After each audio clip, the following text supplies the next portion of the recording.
বলি শুনছো? হ্যাঁ বলো। ওই যে পাশের বাড়ির মেয়েটা আছে না, কে বলো তো? আরে আরে ওই কুন্ডুদের মেয়েটা।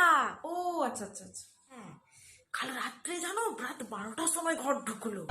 যা কে জানি বাবা কোন ছেলের সাথে কার কার সাথে কি কি লটর পটর করে ঘরে ঢুকলো। আরে গিন্নি, তুমিও না, ওর বাবার সাথে তো কালকে আমার দেখা হলো। ওর বাবা তো বললো ও কালকে একটা শহরে কলেজে ভর্তি হতে গেছিল, মাস্টার ডিগ্রি করবে যে তাই। আর আমাদের রেল লাইনটা হচ্ছে সেরকম, বেচারা এরকম শহরে চারিদিকে ঘুরে টুরে আসছিল, আর ট্রেন লেট, তো তাই জন্য রাত 12টার সময় ঢুকলো। সরকার একটু রেল লাইনের ব্যাপারে আমাদের ভাবা উচিত, এদিকে বড্ড ট্রেন লেট হয়। তুমি তো একবারে সব জেনে বসে আছো।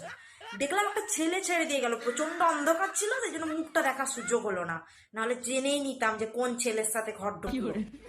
ওহো গিন্নি, তুমি নিজেও কাজ করবে না আর আমাকেও কাজ করতে দেবে না। আমি একটা ইম্পর্টেন্ট কাজ করছিলাম, কাল রাত্রে যখন আমি আড্ডা মেরে ফিরছিলাম, তখন তো ওদের বাড়ি জামাইটার সাথে আমার দেখা হলো।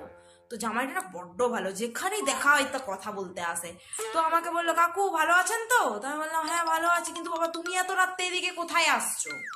তখন তো বললো যে আর বলবেন না কাকু, ট্রেনের যা লেট, তো সালিকা তো কলেজে ভর্তি হতে গেছিলো, তো আমি তো স্টেশনের কাছেই থাকি, তাই জন্য ভাবলাম যে আর এখন আর শ্বশুর মশাইকে এত কষ্ট করে আসতে হবে না, আমি তাই ছেড়ে দিয়েছি, তাই ছাড়তে গেছিলাম।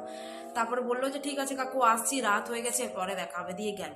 আর তুমি যা তা বলছো, কোন ছেলে কোন এই জন্যই না তোমাকে কিছু বলতে ইচ্ছে করে না আমার, জানো তো, এই জন্য শুধু লোকের ওকালতি করে বেড়া। তুমি লোকের বাড়ির মেয়ের বদনাম করছো? নিজের মেয়েটাকে দেখেছো? কাল রাত্রে তো ও তো 11টার সময় ঘর ঢুকলো।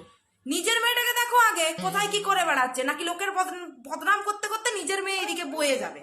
ওফো, তুমি যে কি বলো না। আরে কালকে তো ওর একটা এক্সট্রা টিউশন ছিল, সেই জন্য তোর লেট হলো।